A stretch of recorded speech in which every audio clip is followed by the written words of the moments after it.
Well, I'm just going to formally welcome us. My name is, for those who don't know me, my name is Reverend Samantha Gonzalez-Bach, and I'm the Christian spiritual leader here at IFFP. And I'm going to show you over here with the beautiful dog is Rabbi Debbie, whose home we are in. And she is the Jewish spiritual leader. And Miranda Hovmeyer, who invited you so beautifully, is our administrative director at IFFP. And it's a joy to have you here in person and across the world. Thank you all for tuning in on a Tuesday evening. I'm overjoyed to have a wonderful friend of mine and mentor and co-collaborator sometimes, Rabbi Ari Saks. Rabbi Ari and I met in New York. Gosh, I don't even know how many years ago. A long time ago. When I was doing work on how clergy can support interfaith families, and we were connected through Sheila Gordon in New York, and also through Sue Katz-Miller, and it's a gift to have you here with us this evening to share from your perspective the Jewish case for being both. So without further ado, I'm going to let Ari take it away, and I'm sure we'll have time to talk and ask questions. Sure. So hello, everyone. I am just so excited and thrilled, beyond thrilled to be here tonight. I want to kind of give everyone a little bit of a background as to sort of why I'm here tonight, why I've been so wonderfully invited to be able to join you. And so when I came back from my third year of rabbinical school when I was studying at the Jewish Theological Seminary, which ordains conservative rabbis, I knew I wanted to get involved with interfaith families. And I was lucky enough to be able to go and teach at the Interfaith Community of New York. And I was lucky enough to be introduced to Sue Katz-Miller, who at the time, we were able to talk a little bit about why I was interested in such a topic. And I'm actually going to share a little bit of that with you tonight. But the other thing I really want to share with you about that is, Sue, you'll remember that when we had our interview, I said, you got to give me a pseudonym. You were the only person in the book that I allowed to have a pseudonym. Right. So I was in the book of being both, but as a pseudonym, because as a conservative rabbinical student, as soon to be conservative rabbi, that comes from a family of conservative rabbis as well, that it would not have been, let's just say, it would not have been good for my career at that young point in my life to have come out as being supportive of families that were being both. So Sue actually gave me the opportunity to have that pseudonym. Do you remember the pseudonym you gave me? David. I still remember. Yeah, David. Did you choose it or did I? I think you chose it, actually. So if you want to go back and read the book, if you want to see it, we're going to go check it. So Leon said he should have been given the name Christopher. Should have been given the name Christopher. So, but I actually think that it is appropriate because today I can scream from the hilltops that I, with my own name, am supportive of families that are being both, to the point that yesterday I was at the convention of fellow conservative rabbis, and I was on a panel talking about interfaith marriage in the conservative rabbinic world. And during that panel, I said a couple of different things. The first thing I said is that I believe that there is a way to allow rabbis to do interfaith marriages, which may not be that much of a surprise to many of you sitting around the table, but within the conservative Jewish world, and happy to talk about that, it's still a very major question. And I said that if you really want to know why, you can listen to my podcast called Interfaithing: Why Families Can Embrace Two Faiths Under One Roof. And I was able to say that in that setting. And at the very end of the presentation, when somebody made the comment that we're really not talking about interfaith marriages, we're talking about a Jew and a Christian or whatever coming together, I actually said, no, we are absolutely talking about interfaith marriages. That is the essential question. Are we okay with, to put it in one way, if a girl wants to have a bat mitzvah and then the next week they're going to go for confirmation. Are we going to be okay with that? That is what we have to answer. And I would say that the answer to that is yes. So going from being David to now being able to be my full name now, to have this podcast that is out with a good friend of mine, Anna DeWeese, who, like myself, is a daughter of a clergy member. She's daughter of a minister, a Methodist minister from the South. And she and I remain close all throughout this and have worked on different things together, and looking forward to continuing that process moving forward, as well as the work that I've done with Reverend Sam, with another colleague of ours, Rabbi Ari Saks, and so many others who are really budding in this movement. And the work that's being done here around this table, and I want to especially put Sue in that, has really spearheaded a lot of energy behind this kind of work. And really it's on the backs of people like her, people like Irene, who helped build this community, like Dr. Sheila Gordon, her name may be for a blessing in New York, and as well as so many others that have really been able to build a foundation that I hope we really can take fruit and to really move ourselves forward. And that's kind of why I want to be able to be here today, because I think that if we are to be able to move forward as all of this being both, as being able to embrace faiths, multiple faiths under one roof, we have to understand a little bit about how we can make that argument, how we can explain that, not just to ourselves who get it. And by the way, I don't come from an interfaith family. That's a separate, my own family story is different. I came to it from a more of a theological, my own rabbinic story, as well as Rabbi Debbie. And so what is that theological story? What is the text? What are the texts that can really help us be able to make the case that not only is this something that has to be done with the world in which we live, but that it should be done?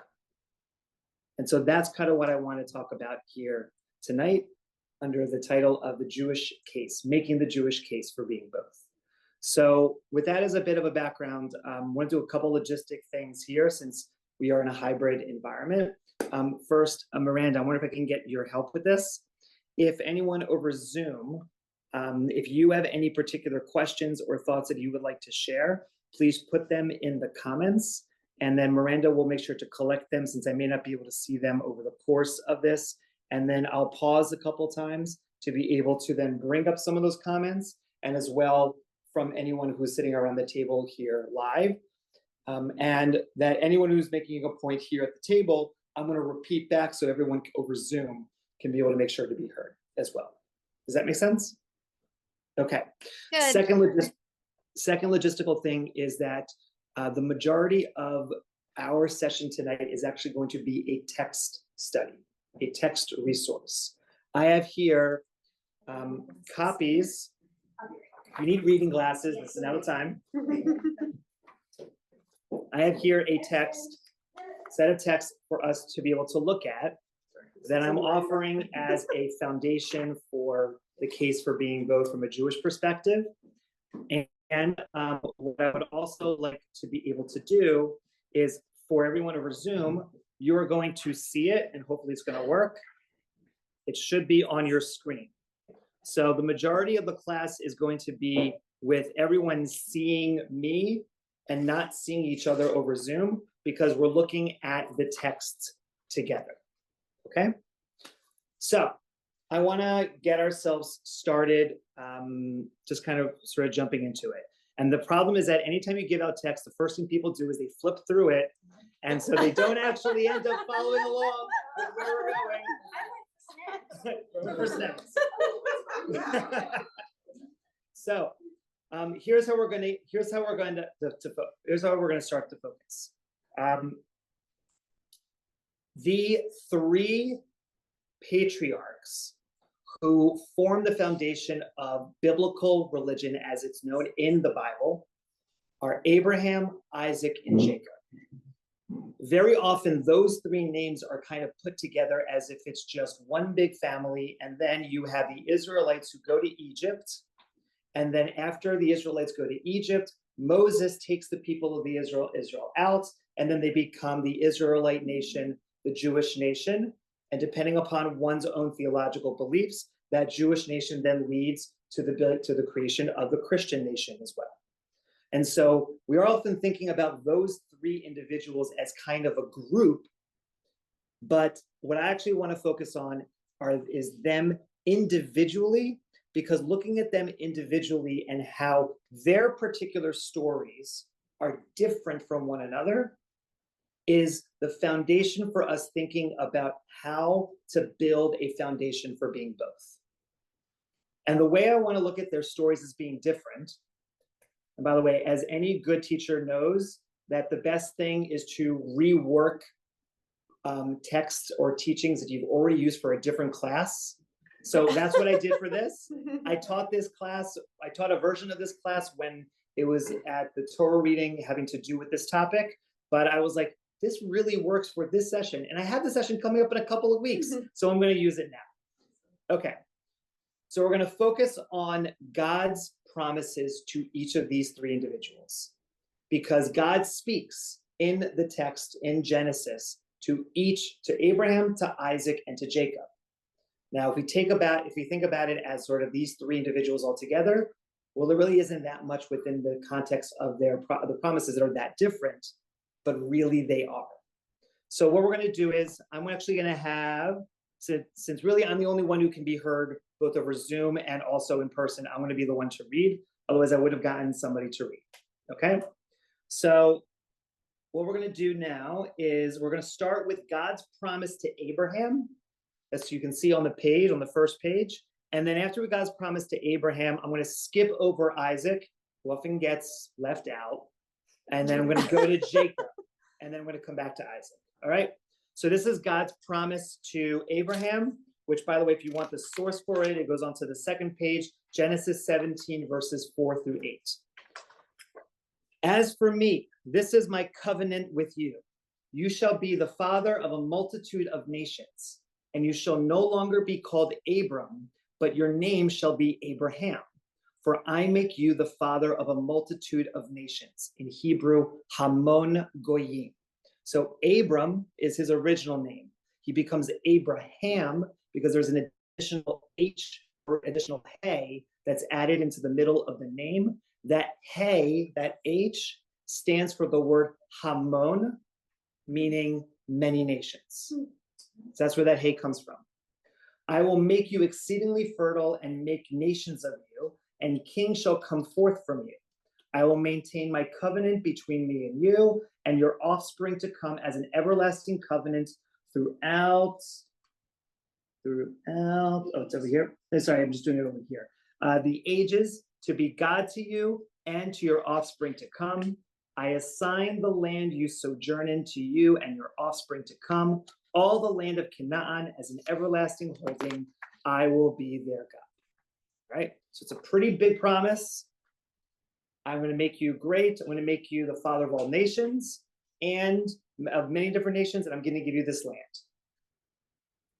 Then the promise to Jacob. God said to him, you whose name is Jacob, you shall be called Jacob no more, but Israel shall be your name. Thus God named him Israel, which, by the way, means the one who wrestled together with God. God named him Israel, and God said to him, I am El Shaddai. Be fertile and increase, a nation, yea, an assembly of nations, Kehal Goyim, shall descend from you. So if you see the bold where it says an assembly of nations, that word of assembly nations is Kehal Goyim. Interestingly, the name for a community or a sacred holy community is a kahal. That's a congregation, right? A bunch of different people making up a single entity that is this kahal. Kings shall issue from your loins. The land that I assigned to Abraham and Isaac, I assign to you, and to your offspring to come will I assign the land. So it's a similar promise as it is to Abraham. And in that I give this to you, and I'm going to give it to, and I change your name because of this promise, and I'm also going to give you this special land. that's going to be your inheritance in which your offspring are going to be living. Okay? Fine. Isn't it interesting that there is a parallel between the two different ways of reflecting who this person is in relation to the children that they are going to have? Meaning, if you look at the bold on this first page, for Abraham, I make you the father of a multitude of nations. Hamon Goyim. To me, that's like the United Nations. That's like everyone. So many. As opposed to Jacob, which I will make you the father of Kehal Goyim. I will make of you just this assembly of nations, which really is a community of a specific kind of group of nations. As if to say that there is this, for Abraham, all of these nations, but for Jacob, it's actually not really so many. In fact, it's a bunch of little nations, little tribes within one. If you scroll down to the next page, you can actually see this as it appears in the context of who their children are. I'm going to skip Isaac as the children for Abraham, but these are basically these are children that come from his second wife, right? His second wife, Keturah. This is after Sarah dies. If you know the story of Genesis, you have Abraham has his wife Sarah. Isaac is born to Sarah. Hagar, or Hagar, depending upon one's pronunciation, is born to, bears the child Ishmael. Ishmael is said to be the father of all Muslims. He's right here. Okay, number one. Then you have Sarah with Isaac. After Sarah dies, Abraham takes another wife, or actually kind of unclear if it happens really after Sarah died or around that same time, because unfortunately, biblical men, they like to get busy with multiple wives. It's just kind of what happened. And with his wife, with his second wife, he had a number of different children, one of whom was named is Midian. All right? Except for the clergy in the room. I want to do a little test of everyone's biblical knowledge. Is there a famous Midianite that you know of in the Bible? Anyone can speak up. Famous Midianite. And you're kind of counted as like semi. I have a guess, but I don't know. It's not, is it Jethro? It is Jethro. Jethro. Christy gets the prize. So, Jethro the Midianite, his daughter is Zipporah.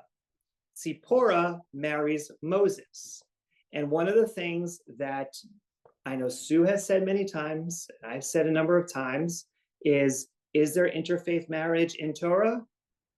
Yes, there is. What's an example of that?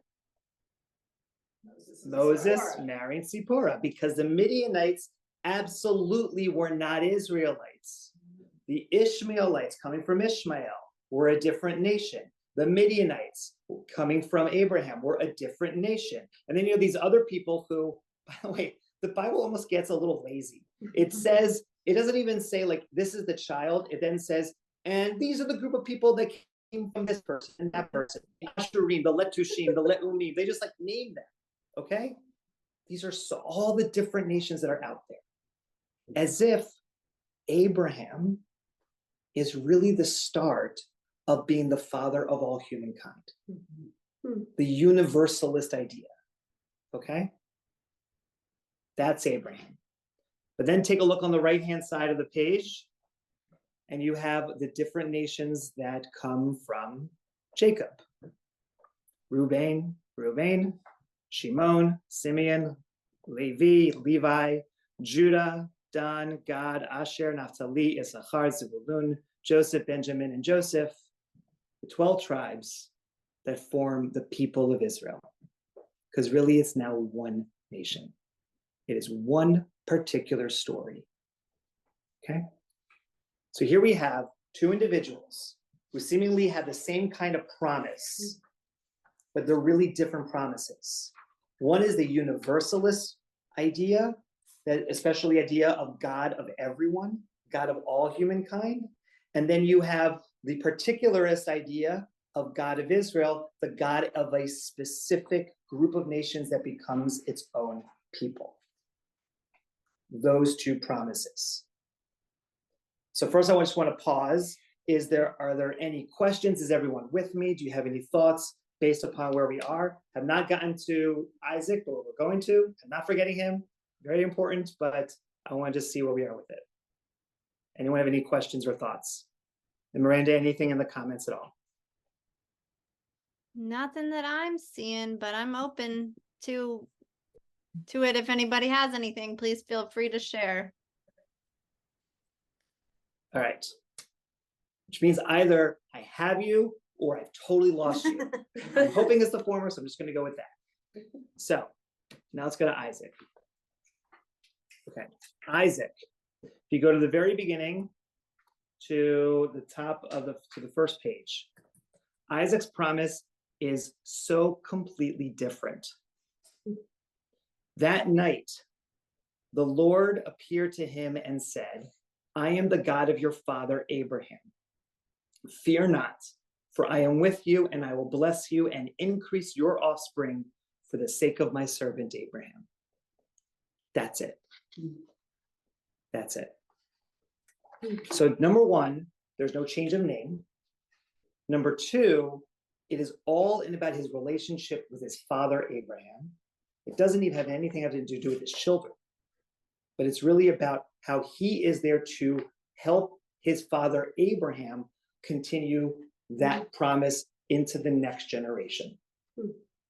So number one, that teaches me one thing, especially in thinking about this universalist idea of Abraham, is that is Isaac's message to move forward, taking this idea of Hamon Goyim, of all the nations, and his job is to bring that forward into the next generation. But in addition, based upon the children that he does have, his job is to make the link to the Jacob generation and to the promise to this specific group of Israel. And it is his two kids and their relationship between the two that form the foundation for what the work that everyone here is doing by being in this community at this point in time, of why what we're doing here, or what you're doing here really, is so incredibly important. So, just as I pointed out all the different children of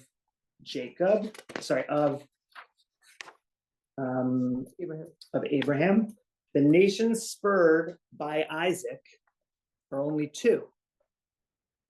And these two are different. Isaac and Esau. I'm sorry, Jacob and Esau. And if Jacob is supposed to be all of Israel, anybody know who Esau is supposed to be? Anyone know who Esau is supposed to be? Because if you do, then you can teach the rest of this class. Okay. Israel and Edom. Turn to the next page. The relationship between Judaism and Christianity. So the first thing is, who is Edom? Edom is another name for Esau.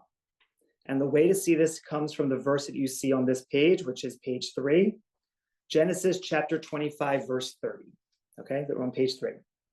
And Esau said to Jacob, give me some of that red stuff to gulp down, for I am famished, which is why he was named Edom. So this story, just as a refresher for everyone, is that Jacob and Esau are born as twins. Esau is the first. Jacob is holding on to the ankle of Esau as they're coming out of the womb, as a sign that there's always a fighting in between those two to come out and get that birthright by virtue of being born first. The reason why Jacob is called Jacob is because the Hebrew word for Yaakov, his name, comes from the root ekev, which also means heel, because he's grabbing onto the heel of Esau as he comes out. Interestingly, Ekev can also mean to be, let's just say, clever. Somebody who can get away with things by being a certain kind of wit to them. So he is someone who is trying to get to the birthright.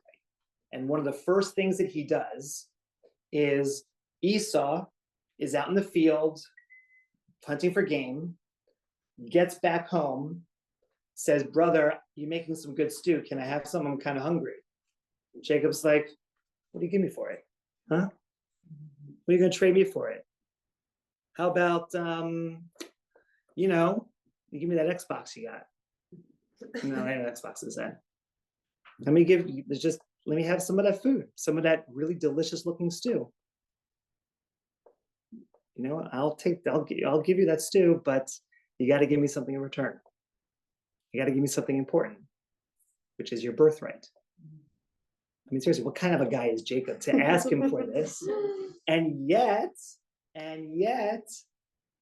that's what happens. And that's the beginning of the transfer of Jacob replacing Esau as the one who receives the inheritance from his father. And this particular text refers to how Esau is eating this lentil food, which is the color of red, and therefore he is going to be synonymous with the color of red, and his descendants are going to be known as the Edomites. Okay? Now, I don't know about you, I've never seen an Edomite before. Don't know what they look like. They don't look red to me. However, there's something interesting about the term Edomites, or Edom is not just a name of an actual nation, but it's a euphemism in a certain way. So this is from a Jewish commentator from 13th and 14th century Spain. His name is Rabbeinu Bachya ben Asher. Comments on a lot of the Torah. Specifically, the way that he likes to do it is he starts with a question that you're like, where the heck is this guy going? And then he finally finds his way back to, connects it to the entire Torah portion. It's kind of like what rabbis really like to do, which is to start off somewhere else and you're like, where's he or she going with this? But then they end up getting there. So he does it well. And this is what he says about this verse. Another way of looking at our verse, the fact that Esau repeated the word Edom, red, because if you notice, actually it's hard to see it in the translation, but he repeats it twice. It's really, I want some of that red stuff, is how it's read, how it's spelled. The fact that Esau repeated the word Edom, red, had to do with the discipline of astrology. The planet Mars is or looks red, and as such is a symbol of war and bloodshed. According to the scientists, the red-colored fruit also derives some of its power from that planet. I can see some stuff around the table. Be like, okay, where's this going? Anybody know a little bit about Mars? We have a budding what's it called? Budding astronaut, but he's not at the table. Anyone know about Mars? The bringer of war. What? The god of the planet. Actually, let's do both. Okay. The god. So the question about the god Mars, the planet Mars, because they're synonymous in certain ways. War. Where does that come from? How do we know that Mars is the god of war? What mythology does that stem from? Incorrect. It's Ares is the Mars who is the god of war that comes from, that we are all aware of. The Romans were the one to actually change it from Ares to Mars because the center of Rome was in a place called Capitolina Maritas or something like that, which was like the Martian land in a way in Rome. Now, on one hand, Rabbeinu Bachya may be referring to Ares in the sense of it being red. He does say in his version of the Hebrew is Mars, But the reason why we particularly know that in this statement, he's kind of referring to Mars, not just as the name that the Romans give in terms of as that god of war, but because the Romans did something different than what the Greeks did, which is this. The Romans named Mars not just as the god of war, but the god of agriculture. And now take a look back at that verse, right? The verse, I'm sorry, not the verse, what Rabbeinu Bachia's comment is. Rabbeinu Bachia's comment is not just that Mars is the god, what does it say? Is the planet Mars looks red and is such a symbol of war and bloodshed, and it is also the red colored fruit, meaning it's also about agriculture, which means this. Rabbeinu Bachia is making a very clear connection. So he's in 13th century Spain. Rome is now basically gone, but at the same time, he is talking about that. He's saying that Esau, that Edom means the Romans. That the children of Esau are the Romans. And that is so important because the Romans are the ones who made Christianity into the religion that it is today. And that what they're really referring to when it comes to Rome is not just the actual old Roman Empire, pre-Constantinople, but of the Christianization of the Roman Empire that had a certain attitude towards Jews. There is some comments that there is a particular group of rabbinic legends that come from the 3rd, 4th century, which is around the time that Christianity became adopted as the principal religion in Rome, was raised to the top, in which the comments in this particular collection of Jewish rabbinic legends focused a lot on the story of Esau and its connection with Rome, and therefore its connection with Christianity, which makes sense given the story of Jacob and Esau. Jacob is Israel, and Esau is the other brother who is then left to the side, who is not the one who is chosen by God, because there is this rivalry between Judaism and Christianity at this time. And what's fascinating about that is you don't just get it in Jewish text, you get it in Christian text. Look at the next one. This comes from Tertullian. Tertullian is one of the earliest Christian. He's not considered, and please correct me if I'm wrong, he was not considered a church father because of certain beliefs that he had, but he was one of the first expositors of the idea of the Trinity it was in the 3rd century of AD. I put CE when I refer to any of the Jewish authors because that is how in the Jewish tradition we refer to that period of time, since AD, Anno Domini, does not work within the context of the Jewish understanding of after Jesus's birth, but because I'm referring to a Christian scholar, I want to be able to say AD in regards to the timing there. So that's why I have it here different. And he writes in this particular polemic, namely, and by the way, look at the name of the polemic, against the Jews. This is what he says. And I want you to see if you can follow what he does here with the story of Jacob and Esau. For thus unto Rebekah did God speak, 2 nations are in thy womb, and 2 people shall be divided from thy bowels. And people shall overcome people, and the greater shall serve the less. Accordingly, since the people or nation of the Jews is anterior in time and greater through the grace of primary favor in the law, whereas ours is understood to be less in the age of times, as having in the last era of the world attained the knowledge of divine mercy, beyond doubt, through the edict of the divine utterance, the prior and greater people, that is the Jewish, must necessarily serve the less, and the less people, that is the Christians, overcome the greater. That story is fascinating for two reasons. Number one is that it seemed right. Rabbi Debbie's making the switch here. It's saying that in the story of Jacob and Esau, Tertullian is agreeing that there's a relationship between Judaism and Christianity here, in which one is Jewish and one is Christian. However, what he's doing is reversing it and saying it's the Jews who are Esau and it's the Christians who are Jacob. And there is a change here.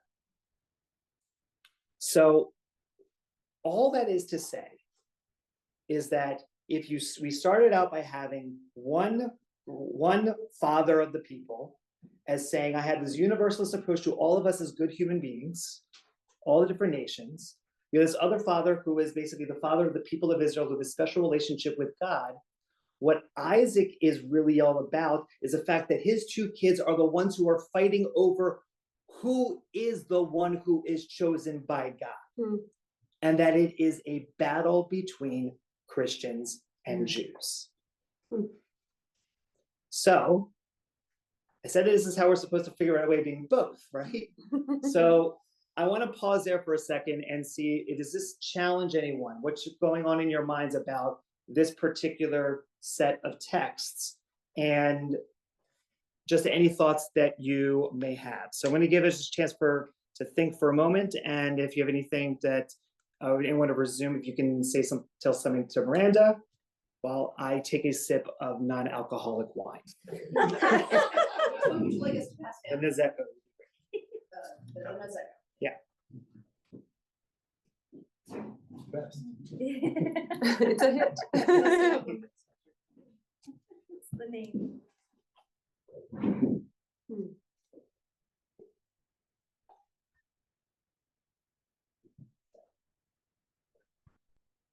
Anyone have any thoughts that you want to share? Because this is the moment of we've built up to this point. I want you to feel the kind of tension that's here, and then we're going to resolve that tension in a moment. But I want to let this sit for a second and tell me if there's anything that you're thinking about that's going through your mind. Do the children of Ishmael have a similar sort of understanding, or is it because they're so different that they've got their own sort of origin story and this is all like a footnote? So the question is about the children of Ishmael. Are the children of Ishmael included in this story? In this version of the text, no, they're not included. They have a very different story. In the Quran, they replace Isaac. Ishmael replaces Isaac, meaning that Isaac is not the one on top of the mount, Ishmael is, in the sense that Ishmael receives the blessing from God. So that's also a version of this whole story in which, again, all the different monotheistic faith traditions are kind of fighting it out for who is actually the right one, who is the true one that's going to be the one that's actually blessed by God.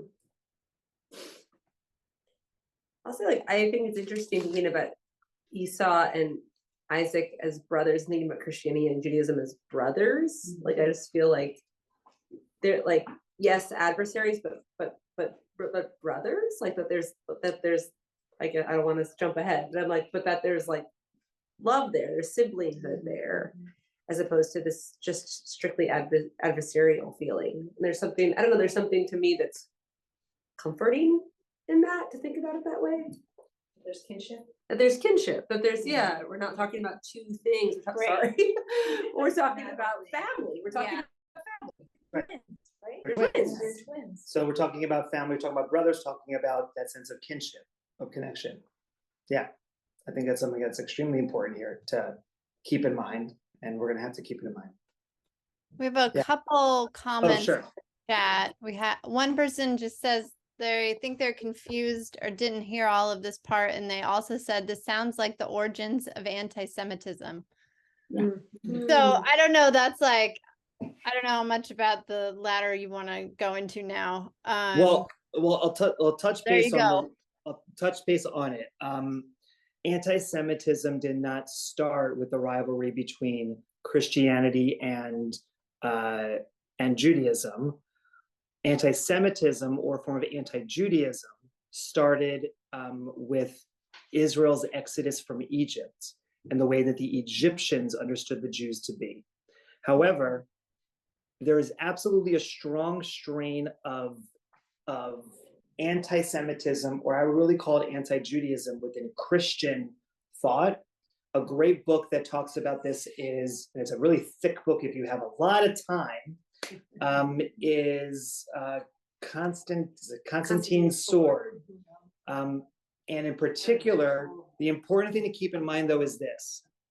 Anti-Semitism is the hatred of Jews, of Jewish people. Anti-Judaism is the hatred of Jewish ideas, values, and core beliefs. Christianity, in order to be the sole child of God, had to be inherently anti-Jewish. It was a key piece of its essence. Interestingly, think about being both from a different perspective. There are examples of Jewish Christian families in the first century of the Common Era in which they had synagogues that looked like Jews and Christians were living there together. Because at that particular time, before Christianity became adopted by Rome especially, that Christianity was trying to just share its teachings both within Judaism and then especially through, I'm going to get this wrong, Paul decided to bring it out to the Gentiles, but that it was the idea that we are these brothers and sisters. We're not necessarily anti one another. But once it became the sole heir to that promise of God, the only reason for Judaism to exist was to show where God went wrong, or how the Jews went wrong and how we're right. We just have some, Marcia Miller says, it sounds like Jews being the underdogs, quote, to Christians was ordained for the future. Interesting. I want to think about that a little bit more, but I want to keep that in mind as we go on. Thank you, Marcia. All right.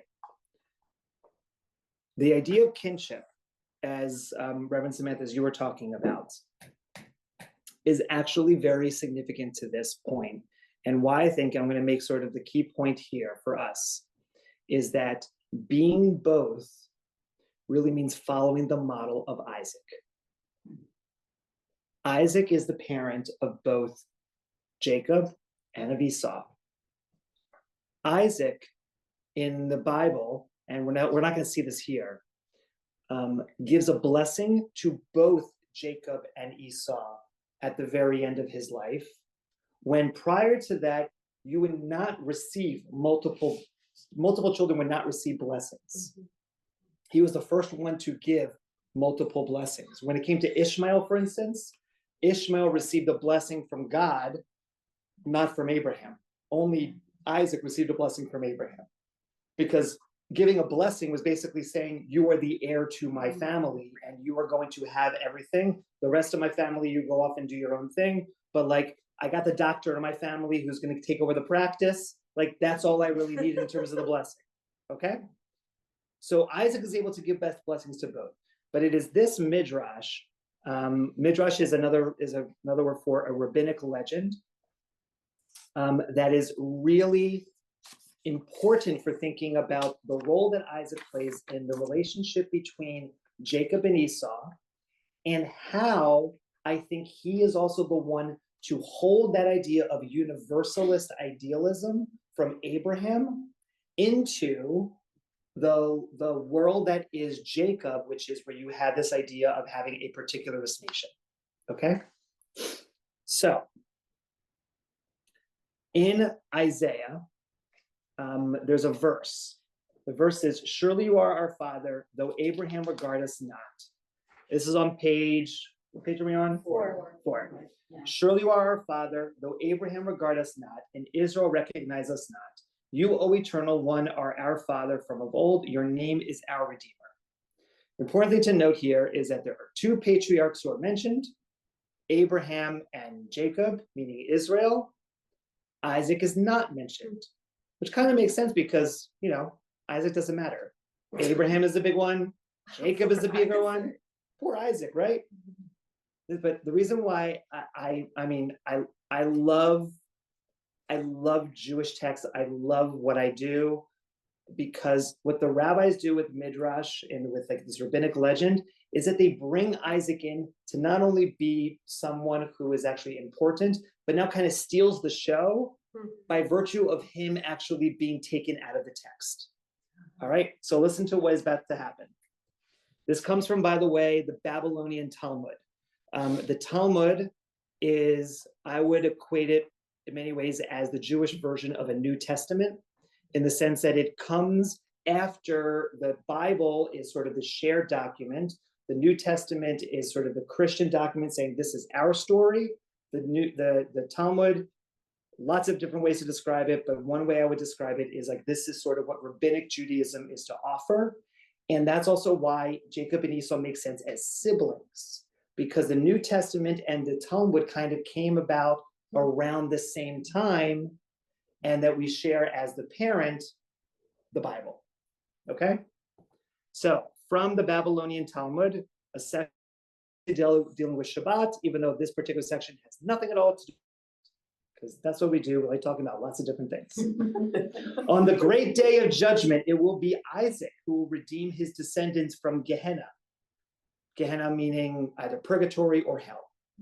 On that day, the Lord will speak to Abraham. Your children have sinned, and Abraham will make reply, then let them be wiped out so that you may be sanctified. Yeah, exactly, right? Sounds like one of those pastors we were kind of talking about before, right? The Lord will turn to Jacob, thinking that he who had suffered much and bring sons to manhood's estate would display more love for posterity. But Jacob gave the same answer as Abraham. Then God will say, the old have no understanding and the young have no counsel, right? The older generations, they just don't care. And the young ones, they don't know any better, right? There's no one who seems to get it. So now I'm going to go to Isaac. Isaac, God will address, your children have sinned. Isaac will reply, O Lord of the world, you say my children and not your children? When they stood at Mount Sinai and declared themselves ready to execute all your bidding before even they heard it, didn't you call Israel my firstborn? And now they are my children and not yours? By the way, just that idea, like he's calling God to task, saying like, don't put this on me. This is just, by the way, I love this next text. This is just one of like the funniest texts I've ever found in all of rabbinic literature. So just get ready for this. Let us consider the years of man are 70. 70 years is a full life. From these 70 are to be deducted. From these 20 are to be deducted, for you do not inflict punishment upon those under 20. So you don't send a child off to adult jail. Basically, like you're kind of getting all scot-free a little bit. Then, of the 50 years that are left, 1/2 are to be deducted for the nights passed in sleep. Who gets 12 hours of sleep a night? That's what I want to know. Right, it's 12 hours of sleep a night. There remain only 25 years, and these are to be diminished by 12.5.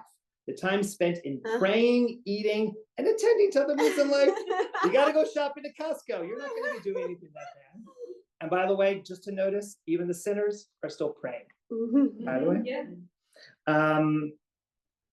that leaves only 12 years and a half. If you will take these upon yourself, well and good, right? God, they're your children.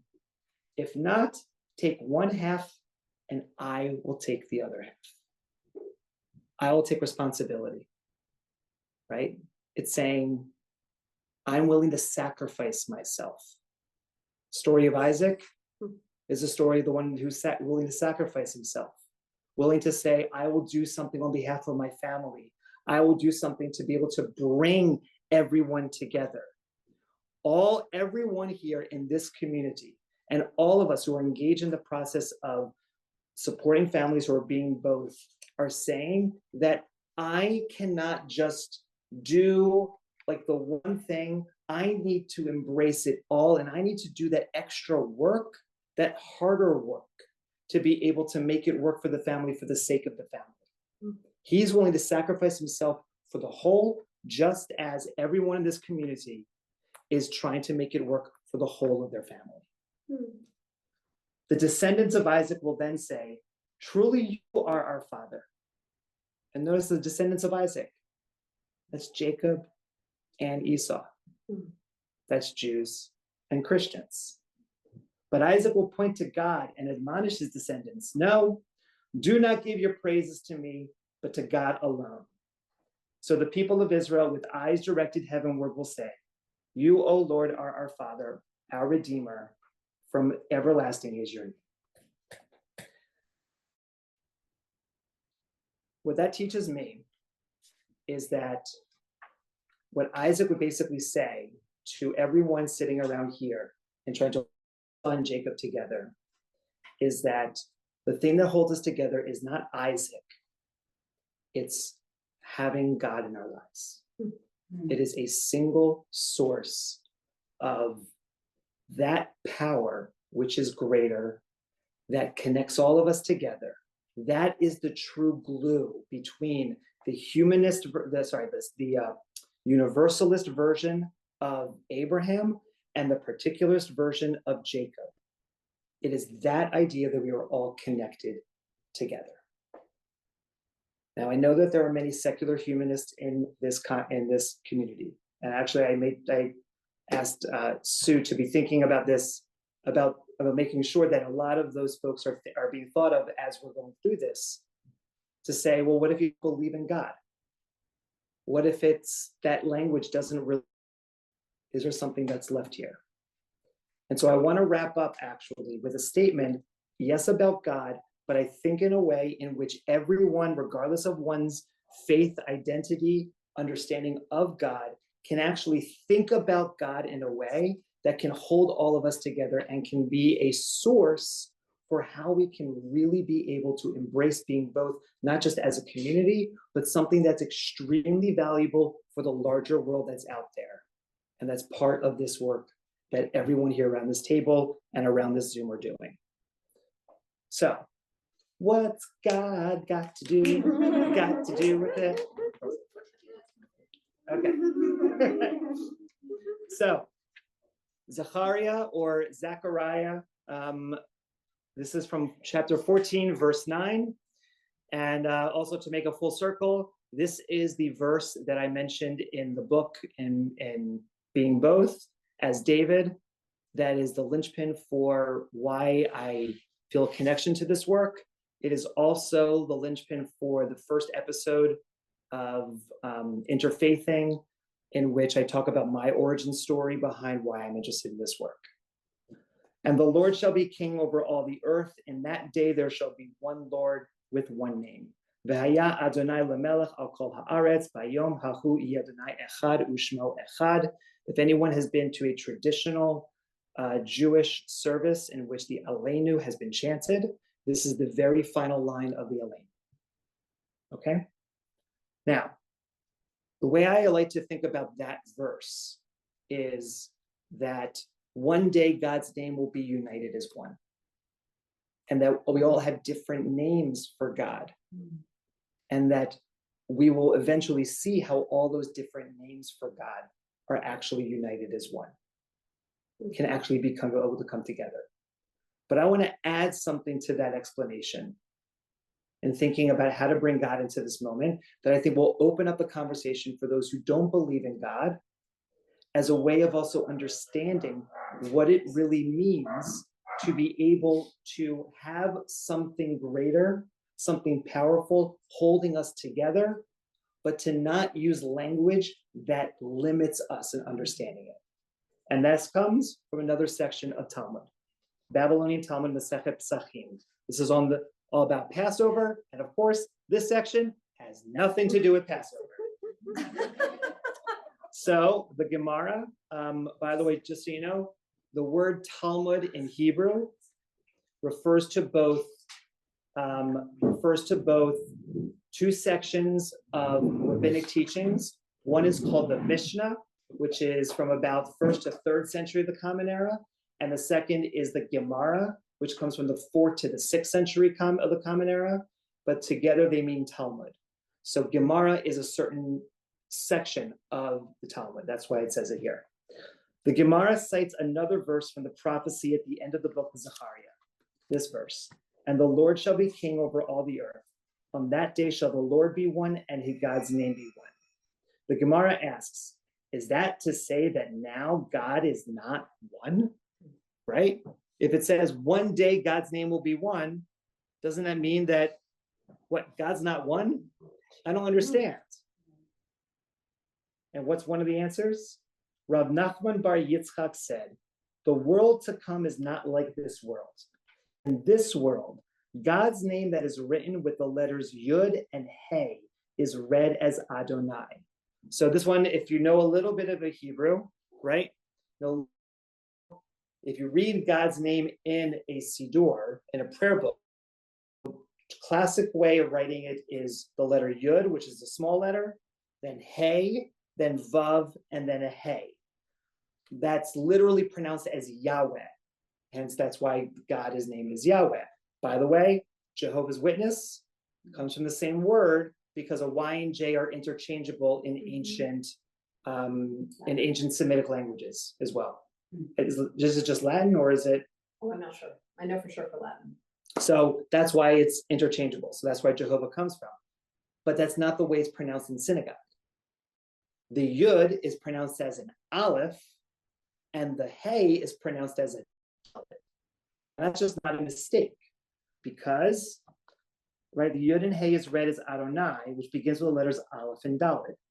God's name is not pronounced in the same way that it is written.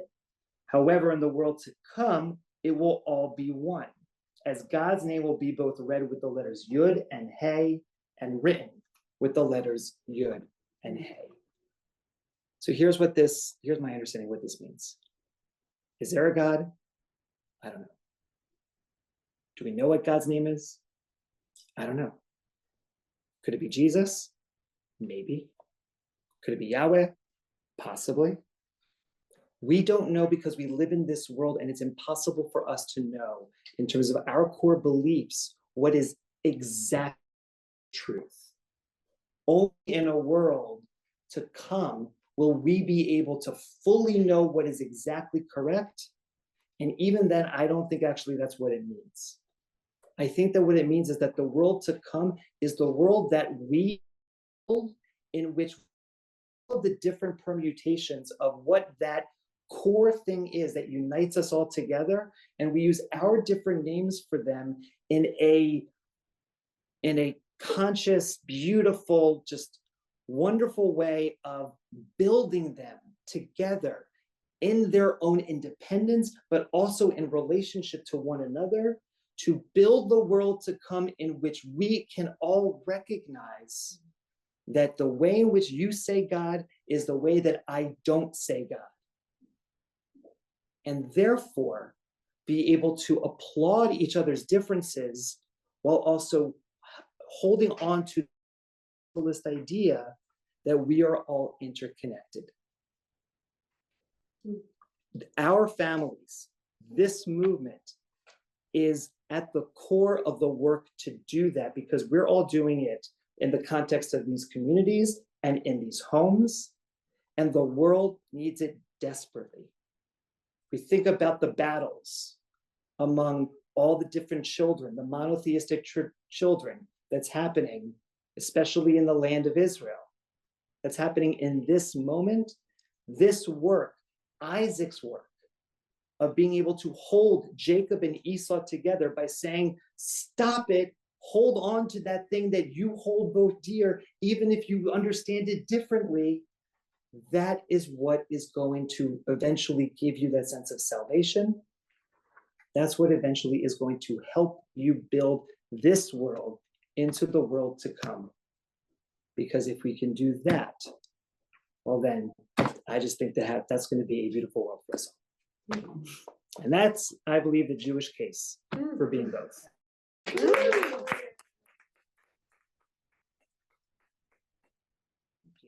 Thank you so much. Are there any questions, any other thoughts that Zoom? Yeah, we just have, it was from a while back, but it was Jennifer Lukesis said, I thought Isaac wore sheep's wool to trick his father who was blind, that the double blessing wasn't intentional. So, go. Pass over to Rabbi Debbie. So, hi. The way I've always read that particular part is that he gave the blessing he intended for Esau to Jacob, but then intentionally gave Esau another blessing. So they are both intentional. They're just maybe to the wrong people. And what's interesting, and the reason I've thought about this, is that in Joseph's sons, Ephraim and Manasseh, are blessed by Jacob, and he purposely chooses the younger one first. And Joseph's like, no, you've got the wrong one. He's like, no, I don't. I know what I'm doing. So to say you can bless both, and whichever one comes first doesn't necessarily mean that that's the right one or the wrong one, that they both get intentional blessings. That's the way I read it.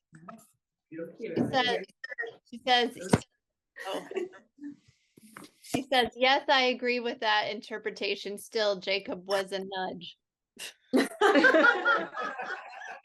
is, yes, right. Jacob was a nudge, but we talked about it. Yeah, Jacob, let's just say that I would hide your daughters.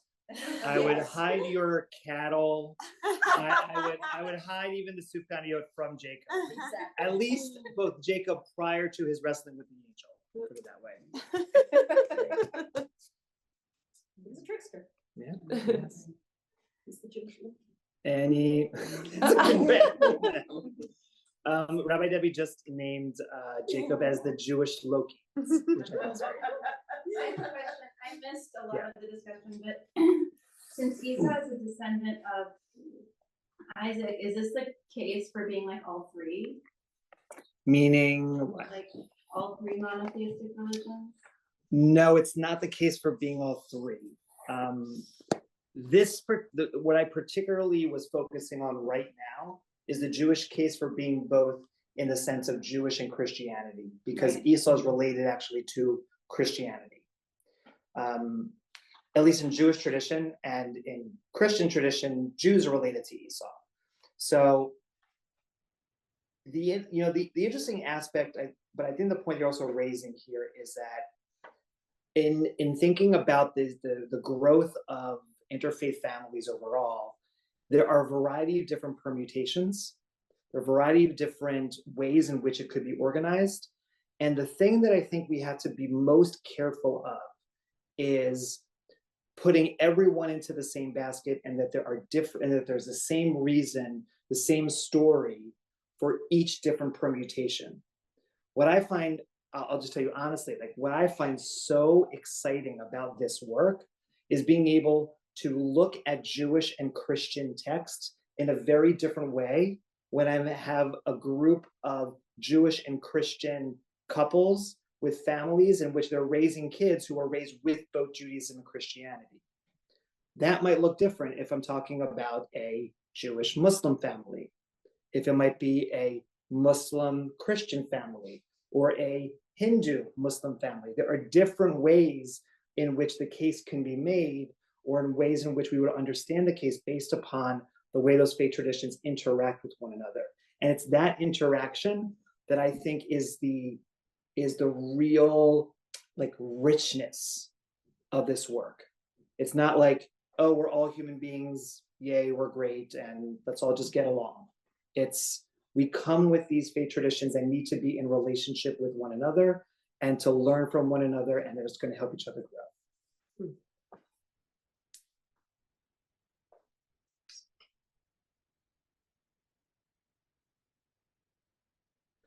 So are Adam and Eve pre-faith? Yes. Heard it from Rabbi Debbie. Well, so it's fascinating. also the other fascinating piece about that is that there are some texts from rabbinic teachings, especially that 3rd century era, when Adam and Esau are interrelated, because Esau is the father of Edom. Edom and Adam have the same root. So there's an etymological linguistic connection between the two that lead some scholars to kind of really equate the two. And the other piece to it, I think, is that Adam and Eve, while creating the first human beings, create a world that's eventually destroyed. They leave the Garden of Eden, which was their home. We really don't hear much about them. And then you have the flood, in which Noah is the one to save. And then we don't really hear much about the rest of that crew until we really get to Abraham. Abraham is really, from the perspective of the Bible, I think the ultimate father of all humankind. Looking at the time, I just want to, we can kind of keep schmoozing, but I don't even want to formally, but thank you all for coming. Thank you so much for being here. Ari, thank you for being here. It's such a joy. Rabbi Ari will be back with us in January for our virtual IFFP on January 21st, teach a class with us. And definitely check out his podcast, Interfaithing. Say it again? Why families can embrace 2 faiths under one roof. Okay, check it out wherever you get your podcasts. And please rate, review, and share. Absolutely. Thank you all for being here online, and thank you for being here in person. Thank you, everyone.